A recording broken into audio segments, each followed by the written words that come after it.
खसड़ा प्रस्तुत करागला। तेणु मुझे आज धन्यवाद दूसरी एभली एक शुभ मुहूर्त समस्त मीडिया बंधु प्रिंट मीडिया इलेक्ट्रोनिक्स मीडिया बंधु मैंने उपस्थित थी समस्त ओडिशा पाइप जल कर्मचारी संघर 44तम राज्यस्तरीय ओडिशा पाइप जल कर्मचारी संघर 44तम राज्यस्तरीय अधिवेशन बहुत बड़ समारोह पालित करागला। एवं 2023 नववर्षर डायरी एवं कैलेंडर उन्मोचन करागला। यही 44तम अधिवेशन उद्घाटक प्रभात रंजन विश्वाल महोदय एवं श्रीयुक्त हरिबंधु बेहेरा महोदय उपस्थित रही कर्मचारी मानक स्वागत संबर्धना जन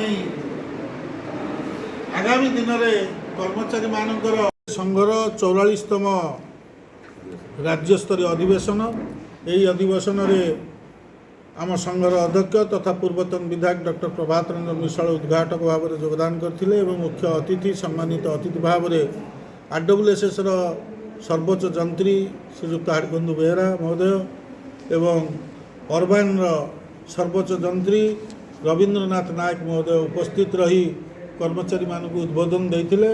अस्थायी कर्मचारी मानकर स्थायी नियुक्ति किभली भाव में हेब, वर्कचार्ज कर्मचारी रेगुलार किभली हेबे एवं कैडर रूल किभली भाव में प्रणयन करा जिवो से विषय में आज आलोकपात करा जायतिला संघ तरफ एवं ता उपरे वक्तव्य रखिथिले अतिथि माने। तुरंत ये सब कार्यक्रम करने आम धन्यवाद देवु अतिथि मानक जहाँ तक बहुमूल्य समय नष्ट कर आज आम गहन उपस्थित थिले।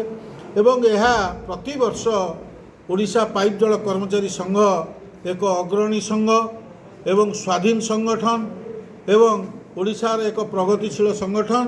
ये संगठन छड़ा आउ कौन संगठन ओडिशार नहीं जहाँ ओडिशा पाइप जल कर्मचारी संघ तार प्रति वर्ष ये राज्यस्तरीय अधिवेशन करे एवं नववर्षर डायरी कैलेंडर उन्मोचन करे।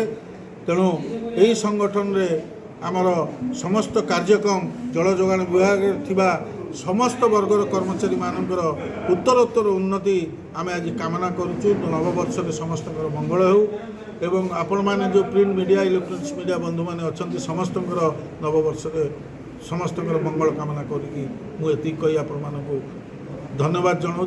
मनोज कुमार महांती राज्य साधारण संपादक ओडिशा पाइप जल कर्मचारी संघ। अच्छा ओडिशा